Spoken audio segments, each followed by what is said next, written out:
আসসালামু আলাইকুম এভরিওয়ান। আজকে আমাদের টপিক হচ্ছে আমরা কারোর সাথে পরিচিত হতে গেলে সাধারণত আমাদের কি কি প্রশ্নের সম্মুখীন হতে হয়, আর সেগুলো আনসার সহ দিচ্ছি। যেমন প্রথমে জিজ্ঞেস করতে পারে, what's your name? My name is Tripti. What do you do? I am a student. What does your father do? He is a businessman. What does your mother do? She is a housewife or homemaker. যেটা খুশি দিবেন। তারপর জিজ্ঞেস করতে পারে, do you have any siblings?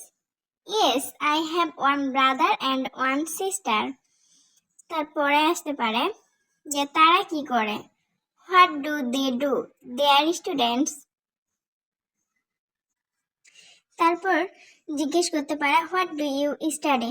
আপনি তো তখন বললেন যে আপনি স্টুডেন্ট, তো আপনি কি নিয়ে পড়তেছেন বা এই টাইপ প্রশ্ন করতে পারে। তো আনসার এভাবে দিবেন, I am studying English literature.